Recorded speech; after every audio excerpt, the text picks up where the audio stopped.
Well, let's get more now. We're joined by Dr. Amer Fakhoury, who is a professor of international law at the American University in the Emirates. Thank you very much indeed for coming to see us. Thank you for having me here today. Thank you. As we've been saying, red carpet treatment for Crown Prince Mohammed bin Salman, President Trump calling Saudi Arabia a great ally. That's right. What are your observations about the US-Saudi relationship? That's right. Well, actually, this is very important and significant visit for Crown Prince Mohammed bin Salman to the United States. This visit, I think, should be seen as a continuation to President Trump's earlier visit to the Middle East and his particular meeting in Riyadh back in May. So that visit was a turning point. It opened the gate for a bilateral relation between the two capitals.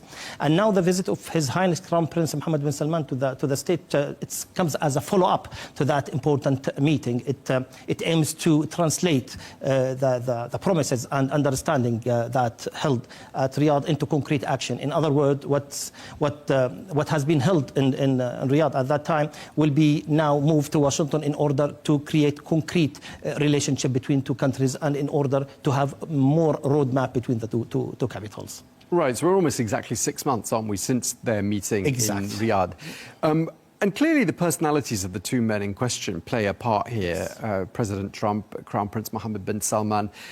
How do you think their personalities drive and shape the relationship? Actually, this is a very interesting question. Actually, the relation between the two capitals, it's very strong, and these capitals should take into consideration also the moment, actually, because the moment that the moment is very sensitive and it's very special. And, since the relation between the two leaders are very strong, so that will help the region in order to build more concrete action for the region. I believe that our region is going through big changes, either in Yemen, in Palestine, in Syria, in Lebanon, and even for the countries who decided to repositioning themselves after the recent conflict. So the relation between the two leaders actually will help actually in order to shape the relation in the Middle East and in order to have more peace, more security, more prosperity, more development for the countries. So since we are talking about the timing is very important. So I think now the two leaders, they decided to open the gate for a new era of collaboration. The agenda of the meeting, it's very vast. They will not talk only about politics. They will talk about different subjects. They will talk about energy. They will talk about investment. They will talk about AI. They will talk about the challenges at the Middle East. So and how to limit the influence of some countries, especially Iran. Sure. I mean, we'll come on to some of those points in a moment, but I just want to pick up on what you were saying there, which is essentially, if this relationship between Washington and Riyadh is strong, right, you're saying it's going to have a repercussion beyond Saudi Arabia, but across the whole region. No doubt. Actually, the leaders today will not talk about only the bilateral relation. They will also cover some other aspects in the region, especially the challenges and the changes in the Middle East. Actually, it's very important that the two leaders be on the same page, and this is very important idea, and be sure that their collaboration and their partnership remains strong and well coordinated. So I think there is very interesting message behind this visit, which is Saudi Arabia is not only a regional power; it's also a global player that ready to work with ready to work with the American administration, either Republican or Democratic. Either they are ready to work with all in order to promote, as I mentioned, prosperity and peace for not only for the GCC country but also to the Middle East. No doubt. Two leaders will discuss some regional topics, such as how to work together in order to limit the influence of Iran in the region without opening the door for a new conflict, because as we all aware that Saudi Arabia, they want stability. They don't want confrontation with us. They want to keep the diplomatic channels open with everyone. So this is a very important topic that they will discuss, how to limit the Iranian influence to the region. So we should not also forget that there is, our region is too hot, and the peace process in the Middle East, it's very complicated. So for that reason, they will discuss this difficult topic, which is the peace process and how to deal also with the Iranian influence, how to deal with the reconstruction of Gaza, how to deal with the reconstruction in Syria, and even maybe the humanitarian crisis in Yemen. So both leaders will not only talk about bilateral relation, they will talk for sure about the regional topic that it seems that they will shape the future of their relationship. Yeah, and just going back to what we were saying at the beginning about how this is the follow-up, right, 6 months on from the Riyadh meeting, at which we saw the Syrian president, Ahmed al-Shara, really being embraced by President Donald Trump, bringing Syria out of Iran and Russia's sphere of influence, and very much into Saudi Arabia and America's. I mean, that's a key and significant diplomatic achievement, isn't it, for Riyadh and Washington? Exactly. Actually, you know, Syria will be at the heart of this meeting.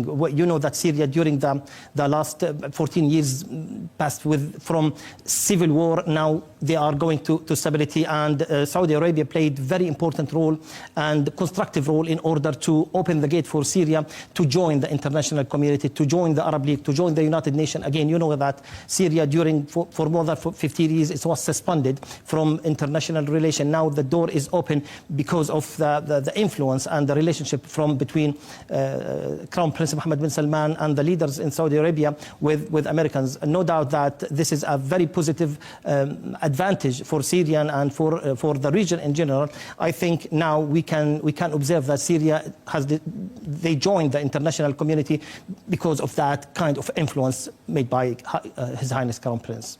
Yeah, and last week we were talking about President al-Shara's visit to Washington on this channel. That's it. And of course, that being a product of the talks that happened in Riyadh back in May. And when we were having that conversation and analysing that situation, some of our commentators said to us that a stable Syria meant a stable region. Do you agree with that? 100%. Stable Syria means a stable region. You know, Syria now, they are facing very big challenges. And one of the challenges that Syria are facing now, right now, it's international economic sanction made either by the United Nations or by the American administration.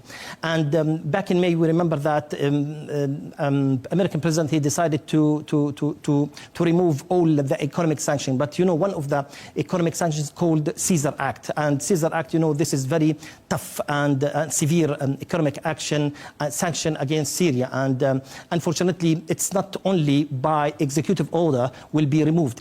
We need the intervention of American Congress, you know, because this law has been established by the Congress, so the Congress should remove this sanction.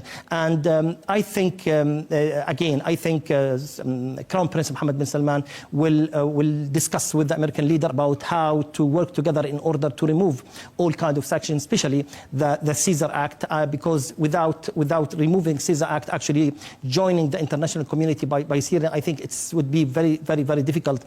The most important thing is to solve the economic problem, and this is one of the topics that I believe will be on the table between the two leaders. Okay, and another thing that's really changed the dynamic in this region was the Israeli airstrike on Doha back in September. Right. How much of a shock was that, do you think, for the Gulf region? And how do you think that's changed perceptions about regional security and perhaps something that will be discussed again between President Trump and Crown Prince Mohammed bin Salman? Yes, exactly. Actually, after the aggression made by Israel against Doha, let me first of all clarify this is a clear violation of international law, clear violation of the United Nations Charter, and a clear violation of international norm. It's a clear aggression. We cannot say more than this. It's a clear violation. And we remember that there is a discussion between American leader and the Amer of Qatar about this aggression, and later we received that message that it seemed that there is a clear excuse from the Israeli for the Qatari about this aggression.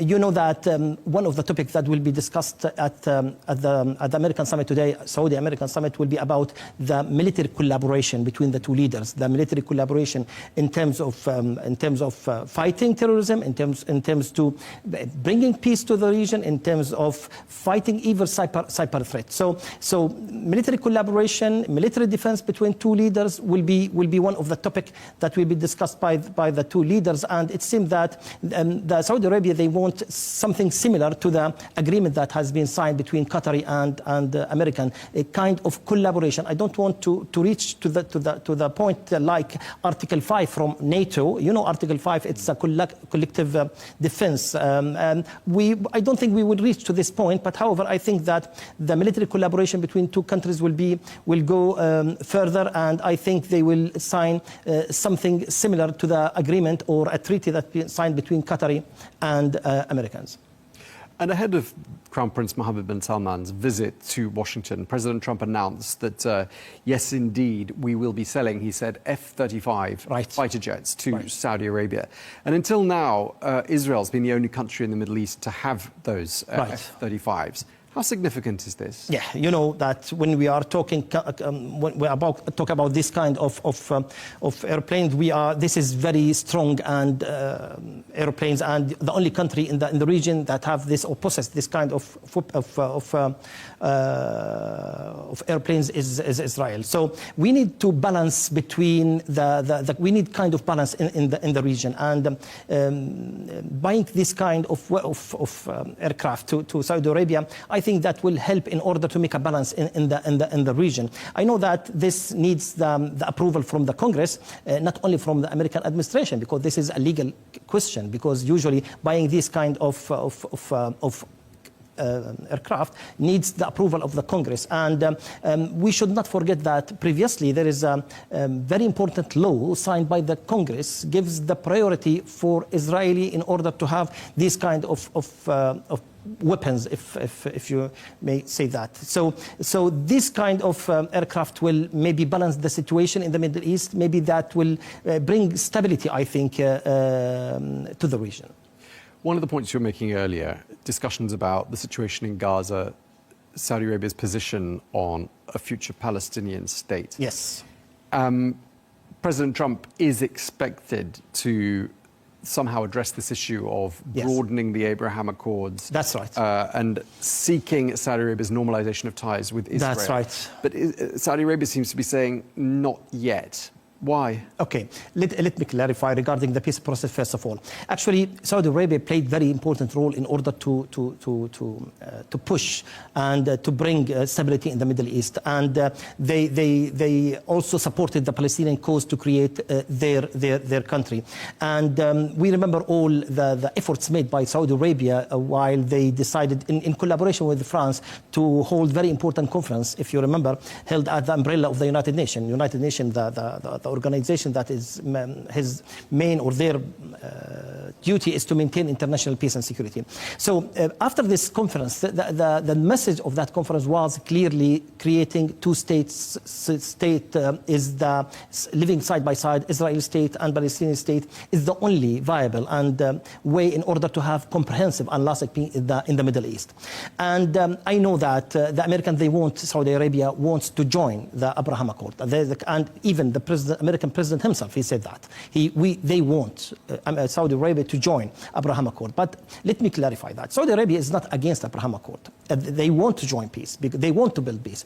But building peace in these conditions actually seems till now it's a little bit complicated. Why? Because Saudi Arabia, they clearly say that in order to join Abraham Accord, there is precondition, which is the creation of viable Palestinian state living side by side with the Israeli. But till now, I don't think this condition is met. Why? Because if we observe the Israeli Prime Minister Netanyahu, who said clearly, who objected clearly the creation of Palestinian state, that gives us the impression that this condition, which is requested by Saudi Arabia to create the Palestinian state, is not met till now. That gives us the impression that this is not the correct time to join maybe by Saudi the Abraham Accord, while they are not against the Abraham Accord. They want peace. They want to build peace. But since we are talking about Middle East, and we should not forget the efforts made by Saudi Arabia at that important conference. As a result of that conference, if you remember, there is many international leaders and countries such as big power, such as France and UK, those countries are permanent members of Security Council, and they decided to move forward and to recognize the Palestinian state, and that and also other countries they decided to join. So in my view, I think the outcomes of that conference will be taken into consideration. The outcomes of the conference held at the United Nations with the support of Saudi will be one of the conditions in order to join Abraham Accord. And how much do you think this position of Saudi Arabia on a future Palestinian state, a very clear position they have, how much do you think that's shaped US policy now towards finding a durable solution? You know that Americans, they know clearly that the Saudi Arabia plays a very important role in the region, and if Saudi Arabia decided to join Abraham Accord, all the other countries will join the accord. So no doubt that the relation between the two leaders will solve this issue. I don't know exactly the time. This is impossible to mention right now, but I know that Saudi Arabia and especially American president knows exactly that the influence of Saudi Arabia in the Middle East in order to shape the relation, in order to shape the region in general, plays very important role. So I think that American they relies on Saudi to join the Abraham Accord, but at the same time they know exactly their position. They know exactly that there is a precondition that should be met, which is the creation of Palestinian state, viable, living side by side with the Israeli, in order to build comprehensive and lasting peace in the Middle East. And just lastly, clearly some big deals are expected during the course of this visit. We've touched on a couple of them, obviously energy, tech, AI, defense. What are the big deals you're going to be looking out for? Right, exactly. This is one of the topics that will be discussed by the two leaders: economy and energy, and even investment. You know that Saudi Arabia, there is a clear vision for Saudi Arabia, which is 2030. This vision 2030 the idea of this vision is to reduce dependence on oil and diversify the economy. So for that reason, Saudi Arabia will invest heavily in this summit in order to bring the most important high-tech technology and in order to diversify economy based on this vision 2030. So if we follow the news, the second day of the summit, there is another important forum will be held between the Saudi and American. This forum actually organized by Ministry of Investment and in collaboration with Saudi American Council. This forum will be a very important place in order to sign agreements with the American companies that will join the ambition of Saudi Arabia in order to diversify their economy, in order to attract the most important companies in terms of AI, in terms of security, in terms of economy, and even energy. And since we are talking about energy, we should not forget that Saudi Arabia now, and since they want to diversify their economy, they are very interesting to have peaceful nuclear program. This program will help Saudi to diversify their economy and to take advantage from nuclear power. You know that Saudi Arabia is part of NPT, which is Non-Proliferation Treaty, which underscores every single state to use nuclear power for peaceful purposes. And I think this subject will be examined by the two leaders. Okay, so clearly lots of things under discussion there. That's right. The two leaders. We're going to have to leave it there, we're out of time, but really appreciate you coming to see us. Dr. Amer Fakhoury, Professor of International Law at the American University in the Emirates. Thank you for your time, sir. Thank you for you, sir.